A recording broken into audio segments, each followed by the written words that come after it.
귀여운 2학년 여러분, 안녕하세요. 문학비 수업의 조현명입니다. 지난 시간에 1940년대의 시대적 상황을 배경으로 한 작품인 윤동주의 쉽게 쓰여진 시를 감상했습니다. 이번 시간에는 1930년대의 작품, 채완식의 태평천하를 함께 읽어보도록 할 거예요. 자, 지금부터 잠깐 스탑 버튼을 누르고 태평천하를 읽어보세요. 읽으면서 우리가 주목해야 할 감상 포인트가 하나 있습니다. 바로 희화화가 키워드인데요. 이 태평천하에서 서술자가 누군가를 희화화하고 있습니다. 여기에 주목하면서 작품을 감상해 봅시다.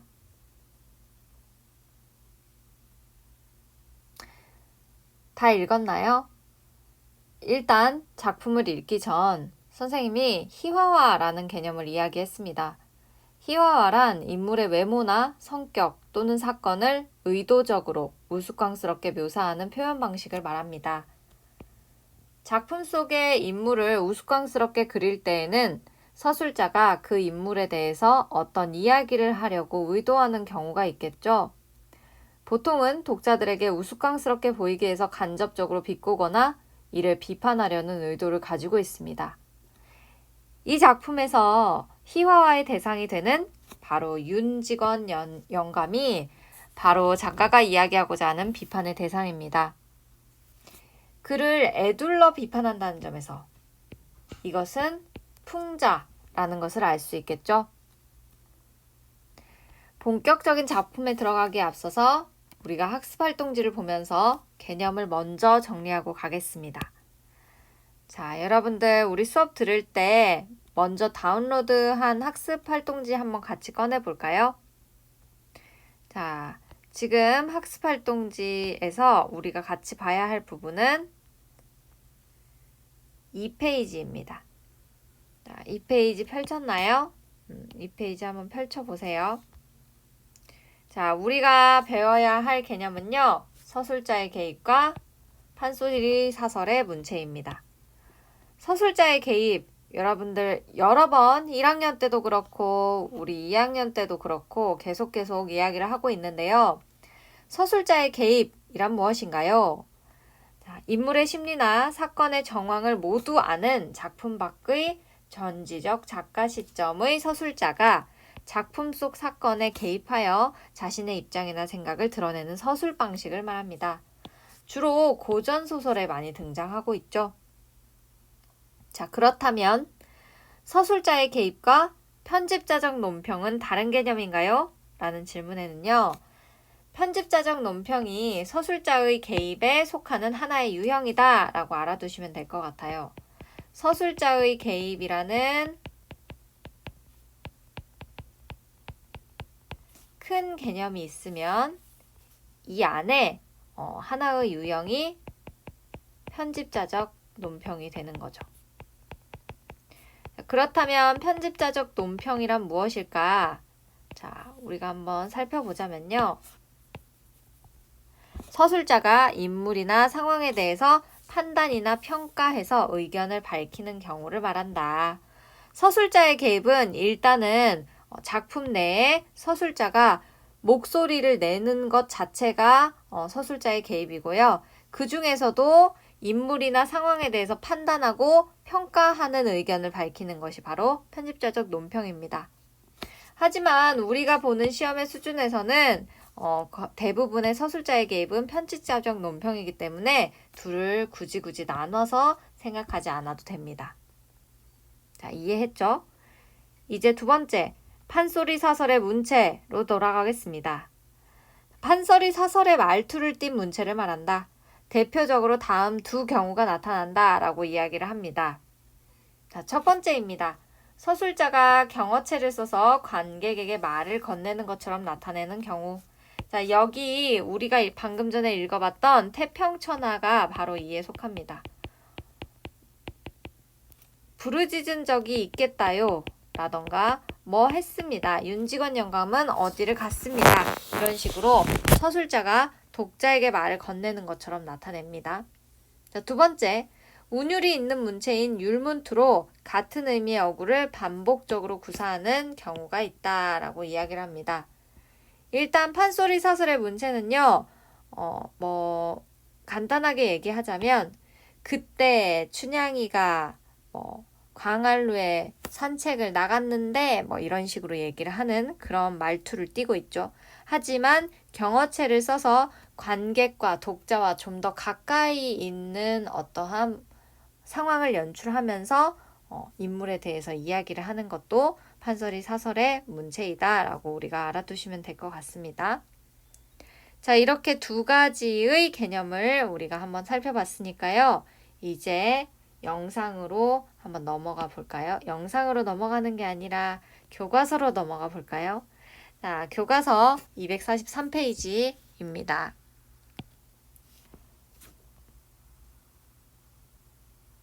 함께 작품을 보도록 하겠습니다. 자, 제목에 우리는 항상 주목해야 됩니다. 태평천하라는 제목을 가지고 있습니다. 소설을 읽어보니까 누군가가 일제강점기, 이 1930년대의 이 일제강점기의 시기를 태평천하라고 생각하고 있었습니다. 자, 여기에 등장하는 인물들에 대해서 우리가 한번 이야기를 해보자면요. 인물들의 관계가 굉장히 중요하기 때문에 우리가 한 번씩 읽고 넘어가야 될 것 같아요.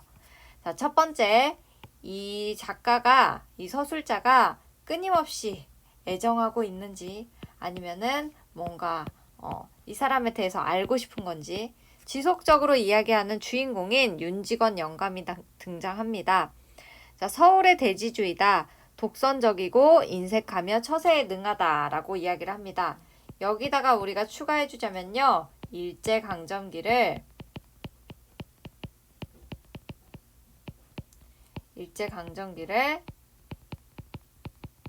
태평세월로 믿고 있다.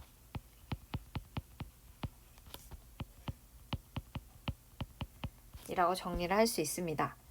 자, 그 다음 이제 윤직원 영감의 아들인 윤창식 씨가 등장합니다. 이 사람은요, 노름으로 가산을 다 탕진한 사람입니다. 자, 그렇다면 이 사람의 아들들을 한번 소개해보죠. 자, 첫 번째 아들입니다. 윤종수 씨가 있습니다. 윤직원 영감의 손자로 방탕한 생활을 한다라고 하고요. 윤직원 영감이 자꾸 둘째 손자랑 비교를 해요. 종수 힘들겠죠. 자, 두 번째입니다. 둘째 손자인데요. 윤종학 씨가 등장합니다. 윤직원 영감이 아끼는 손자로 일본 유학 중입니다. 하지만 윤종학 씨가 어떠한 사건을 벌여서 윤직원 영감이 아주 놀래죠. 큰일 나죠. 자, 한번 읽어보도록 하겠습니다. 앞부분의 줄거리도 한번 같이 읽어볼게요. 서울의 대지주인 윤직원 영감은 인력거의 삭도 깎으려 한대요. 세상에 인력거 생활을 하면서 사는 사람들의 품삯도 깎으려고 한대요. 서울의 대지주가 얼마나 깐깐한지 우리가 알 수 있죠. 하지만 자기 즐긴 건 또 다 즐깁니다. 기생을 데리고 다니면서 아무것도 주려고 하지 않는 구두쇠이다. 그런 그에게도 구한말 화적들에게 아버지가 죽임을 당한 아픈 기억이 있다. 그래서 윤직원 영감은 일본인들이 불안당도 막아주고 자신의 안전을 보장해준다고 생각하여 진심으로 그들에게 고마워하며 경찰서 무도장을 짓는데 아낌없이 기부한다. 그는 재산을 지키기 위해 양반을 사고 족보에 도금을 하는 한편 손자 윤종수와 윤종학을 군수와 경찰서장으로 만들어서 가문을 빛내고자 한다. 자, 가문의식이 가문을 세워야겠다 이런 생각이 있었나 봐요. 그러나 지금 기대하는 건 손자죠. 아들은요, 노름을 하며 가산을 탕진하고 첫째 손자 윤종수 씨는 방탕한 생활을 한다.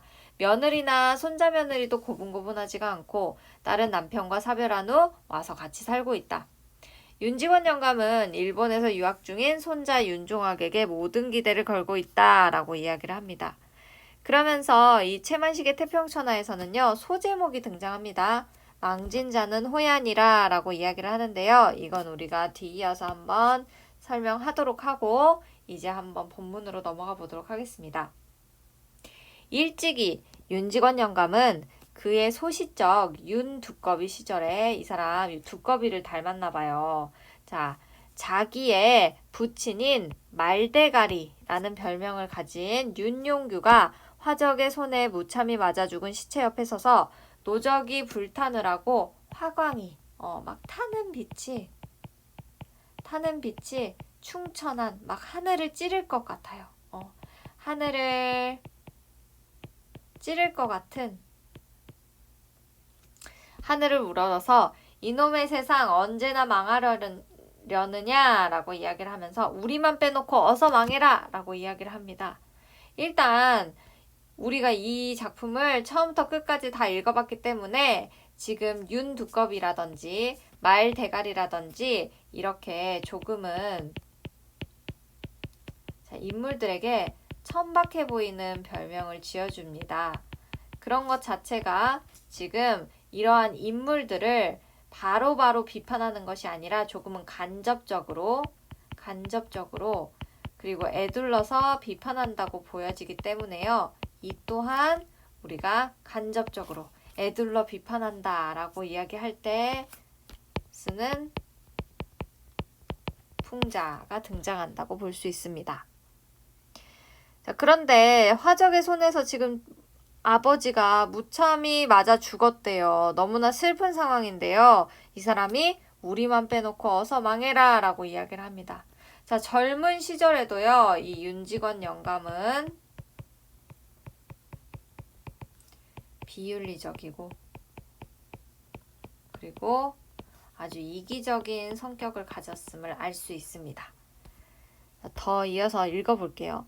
하고 부르짖은 적이 있겠다요. 이미 반세기 전 그리고 그것은 당시에 나한테 불리한 세상에 대한 격분된 저주요 겸하여 웅쟁한 투쟁의 선언이었습니다. 라고 이야기를 합니다.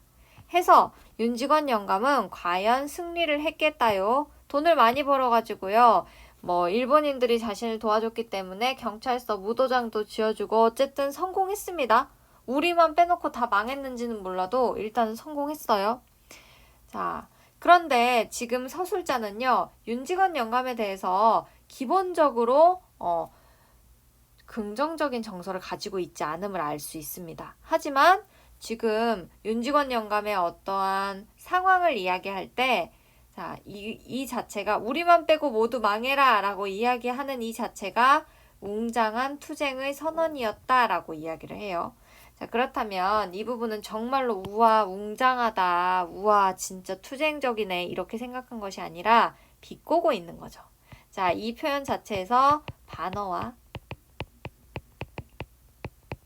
냉소가 숨어 있습니다.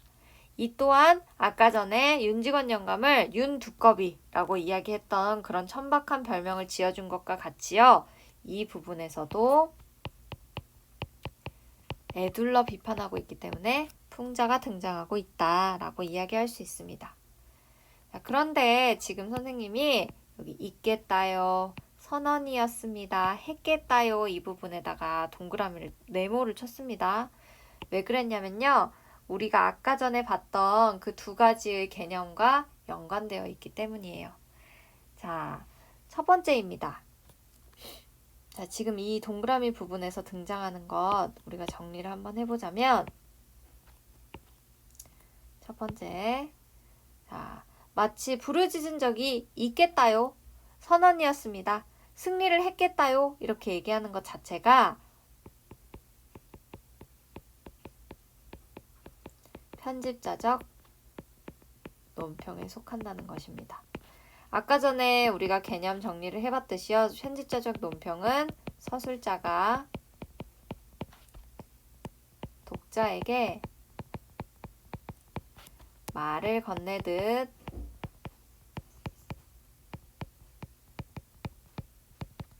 서술하는 것인데 자신의 의견이나 평가를 집어넣는 것이라고 했죠. 자, 지금 편집자적 논평이 잘 드러나고 있는 부분입니다. 또한 이 부분은 판소리 사설의 문체이기도 합니다. 자, 경어체를 쓰면서요. 지금 독자에게 뭔가 이르듯이, 일러주듯이 지금 이야기를 하고 있죠. 자, 판소리에 자주 등장하는 문체입니다. 그런데 이것이 윤직원 영감의 아주 큰 비극이고 윤직원 영감이 진중하게 살아왔던 삶일 수도 있는데요. 서술자가 표현하는 것으로 봐서는 승리를 했겠다요, 부르짖은 적이 있겠다요, 이런 식으로 조금은 조롱하는 말투로 이야기를 하고 있습니다. 그래서 조롱하는 어투로 인물에 대한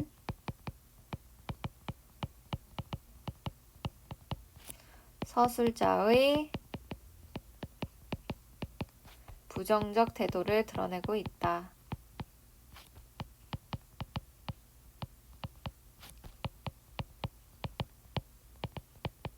라고 볼 수 있습니다. 자, 이어서 한번 읽어보도록 할게요.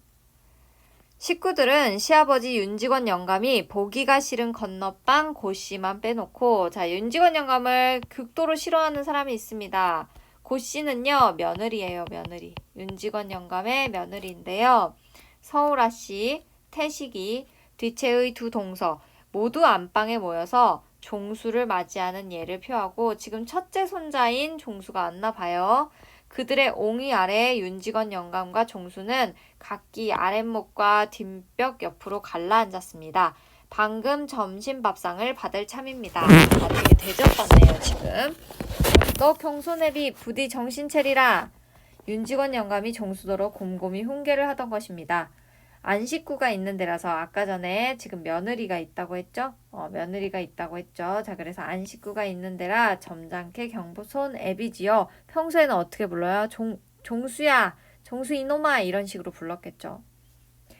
정신을 차려야 할 것이 네가 암만 하여도 네 아우 종아기만 못히여.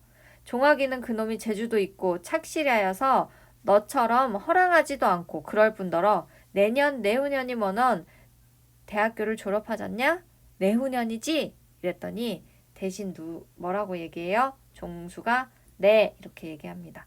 그렇지? 응, 그래. 내후년이면 대학교 졸업을 하고 나와서 3년이나 기껏 4년만 찌들어 나면은 그놈은 지가 목적헌, 요새 그 목적이란 소리 잘 쓰더구나. 응?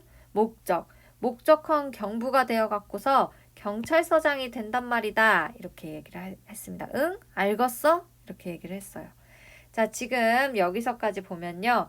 너 지금 첫째 손자를 불러다 놓고 동생이랑 비교시키고 있어요. 얼마나 열받겠어요, 종수는. 자, 이 둘째 손자에게 지금 윤직원 영감이 굉장한 기대를 걸고 있다는 걸 알 수 있습니다. 뭐가 될 거래요? 공부 좀만 하면 경찰서장이 될 거래요. 자, 그래서 윤직원 영감이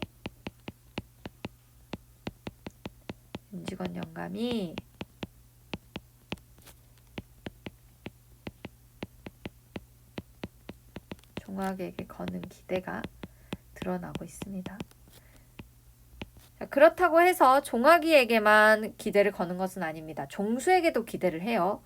네, 라고 종수가 얘기했더니 그런 인계로 너도 정신을 바짝 차리갖고서 어서 군수가 되어야 않겠냐, 이렇게 얘기를 해요. 자, 지금 종수에게도 기대를 걸고 있습니다.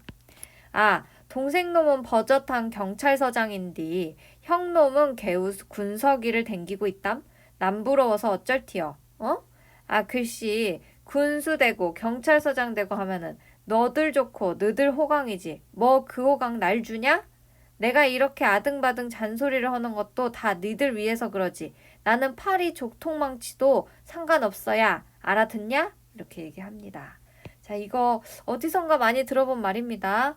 야, 니네들 좋으라고 공부하지 나 좋으라고 공부하냐? 이거 주로 누가 하는 말이에요? 선생님이 하는 말이에요. 그쵸? 자, 아니면 부모님이 하는 말이에요. 여러분들 한 번이라도 들어봤을 것 같은데. 자, 지금 이 부분에서는요. 뭐 그 호강 날 주냐? 라고 이야기를 하다가요. 갑자기 이렇게 막 화를 냅니다. 내가 이렇게 아등아등 잔소리를 하는 것도 다 너희들 위해서 그런 거지. 나한테는 팔이 발만큼도 상관없어요. 알아듣냐? 이렇게 얘기하고 있어요. 자, 지금 이 사람이요. 너 호강하는 건 넌데 왜 나한테 그래? 이러면서 윽박지르고 있습니다. 자, 이 부분에서 자신의 희망을 손자들의 희망인 것처럼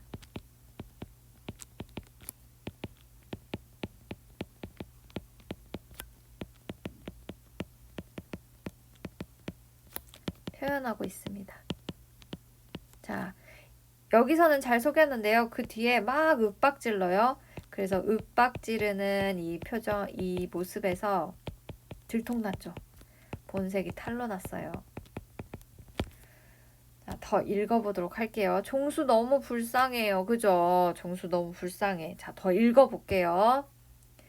참말로 그놈 종아기는 참말로 쓰겄어. 그놈이 어려서부터도 원원이 나를 특별하게 따르고 재주도 있고 착실하고 커서도 내 말을 잘 듣고 내가 그놈 하나 꼭 믿는다 믿어. 아니 이거 종아기한테 얘기하지 왜 종수한테 이렇게 얘기합니까? 내가 그놈 하나 꼭 믿는다 믿어 하면서 지금 기대감이 완전 뿜뿜하고 있어요. 자, 작년 올로 들어서 그놈이 돈을 어찌 좀 쉽게 쓰기는 허넌가 부더라마는 그것도 허기사 내게다 대면은 안 쓰는 셈이지. 사내 자식이 너처럼 허랑하지만 말고서 제 집대만 실할량이면 돈을 좀 써도 괜찮은 법이여. 그래서 지난달에도 500원 꼭 쓸 때가 있다고 편지하였길래 두 말 않고 보내줬다 라고 이야기를 합니다. 자, 지금 이 당시에 돈을 쓰다 하더라도 제 주때만 실할량이면 이거는 자기 생각만 제대로 갖추면 자, 그래서 500원 쓸 때가 있다고 했는데 액수가 좀 크지만 얘는 믿을만 하니까 두 말 않고 보내줬다 라고 이야기를 해요.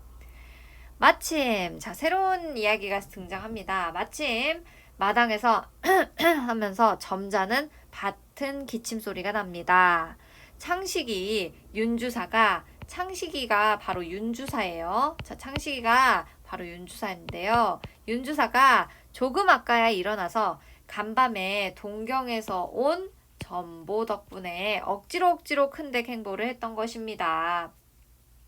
윤주사는 토방으로 내려서는 아들 종수도로 언제 왔느냐고 무심하게 아른 체를 하면서 역시 토방으로 내려서는 두 며느리의 삼가로운 무언의 인사와 그냥 근심스러운 무언의 인사와 마루까지만 나선 이복 누이 동생 서울아 씨의 입 인사를 받으면서 오빠 왔어 이렇게 했겠죠. 방으로 들어가서는 부친 윤직원 영감에게 절을 한 자리 구부리고서 아들 종수한테 한 자리 절과 이복 동생 태식이한테 경례를 받은 후 비로소 한 옆으로 끌어안습니다. 굉장히 어떠한 허례허식을 굉장히 중시하는 집안인가 봐요. 그죠? 자, 지금 윤직원 영감은요. 첫째 손자도 마음에 안 들어요.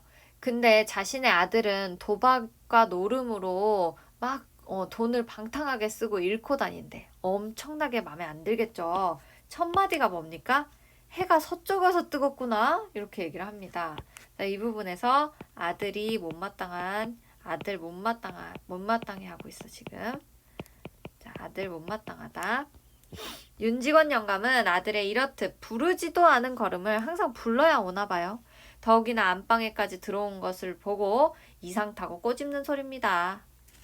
뭐터로 오냐? 돈 달라러 오지? 라고 얘기했더니 이제 윤주사가 이야기합니다. 저 동경에서 전보가 왔는데요. 라고 이야기를 합니다. 자, 이 전보가요. 심상치가 않습니다. 그렇죠? 자, 지체를 바꾸어서 윤주사를 점잖고 너그러운 아버지로 윤직원 영감을 속사납고 경망스런 어린아들로 돌려놓았으면 꼭 맞겠습니다. 라고 이야기를 합니다.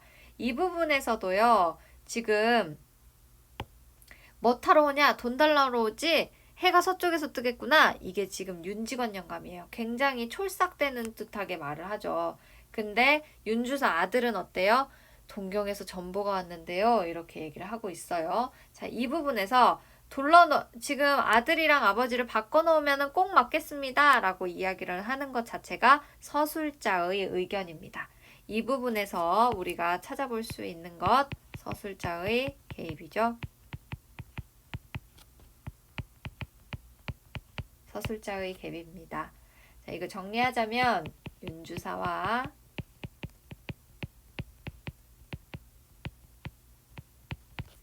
윤직원을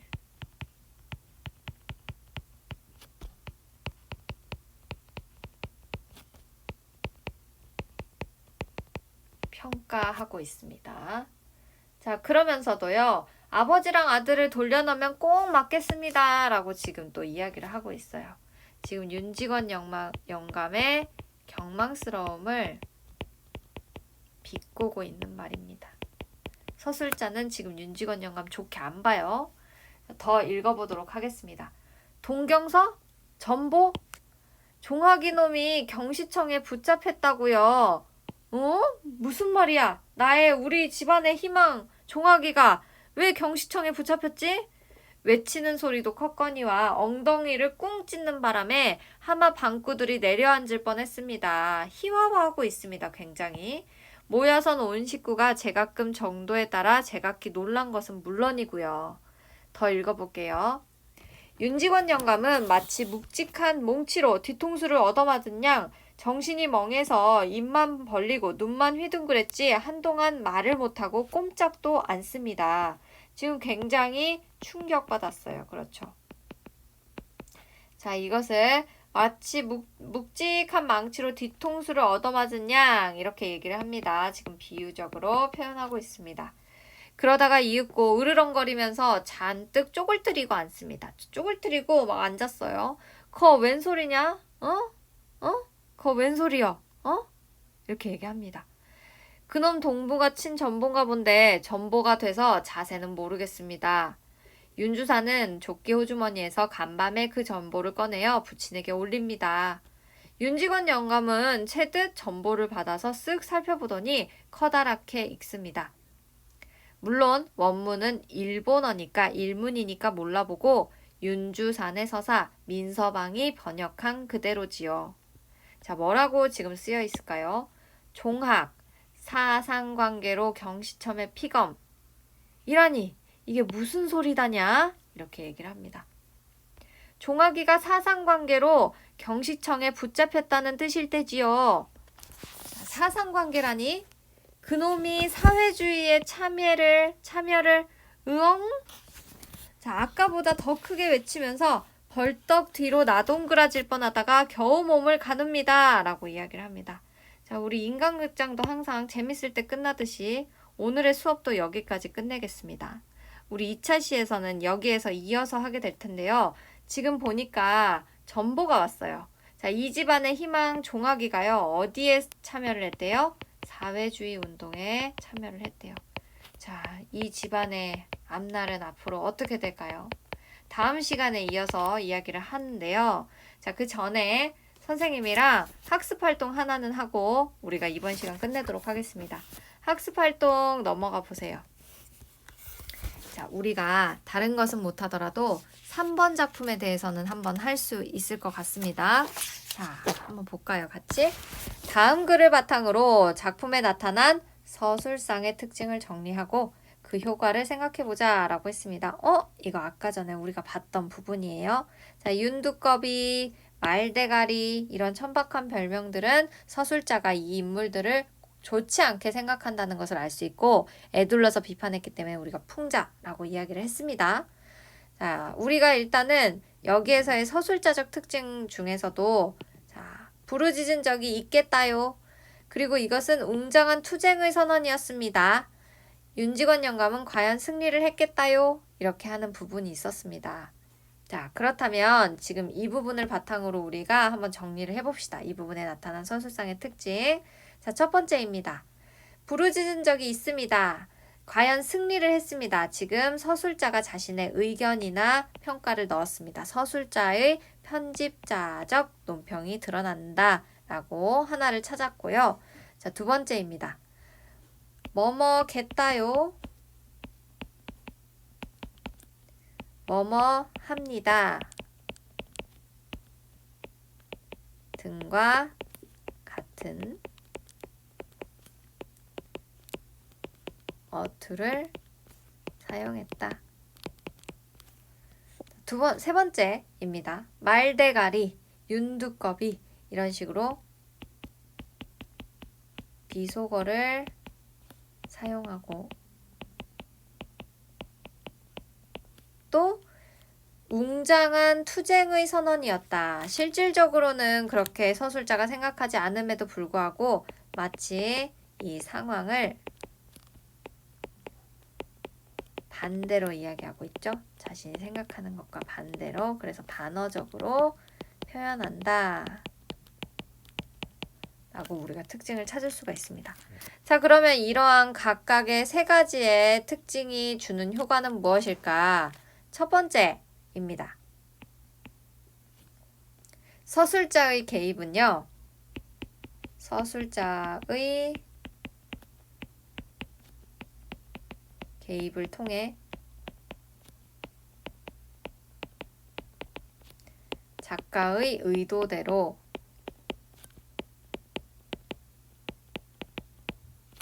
인물을 비판한다. 자, 서술자가요. 일단은 이 작품을 그냥 있는 그대로 서술해 주는 것이 아니라 자신의 의도대로 어떠한 의견을 집어넣고 있어요. 그래서 인물을 비판하고 있죠. 자, 두 번째. 뭐뭐겠다요, 뭐뭐입니다와 같은 어투를 사용하고 있는 것의 효과는요.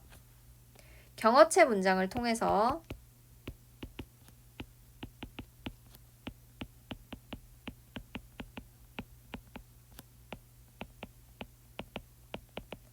마치 판소리하는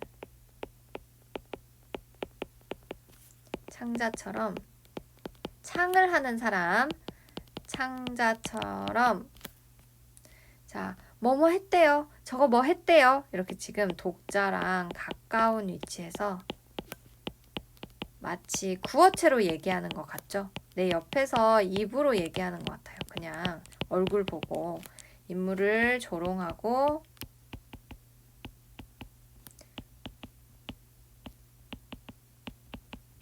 희화화한다.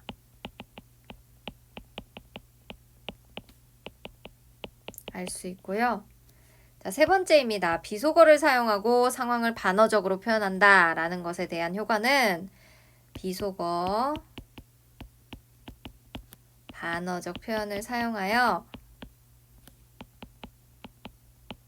표현 등을 사용해서 대상을 우스꽝스럽게 만들고 있어요. 그것을 우리는 첫 번째로 이야기했던 개념입니다. 희화화하고 낮게 만들죠. 자, 격하합니다. 격을 하락시킨다라고 해서 격하하여서 우리에게 어떤 걸 유발해요? 웃음을 유발합니다. 자, 그래서 이 태평천하에 나오는 서술상의 특징까지 정리할 수 있었습니다. 자, 다음 시간에는 이제 이어서 윤직원 영감이 지금 엄청 혈압 올랐어요. 자, 그럼 혈압이 올랐고 이제 앞으로 이 가문의 운명은 어떻게 될지 우리가 다음 시간에 한번 같이 알아보도록 하겠습니다. 자, 다음 시간에 만나요. 안녕!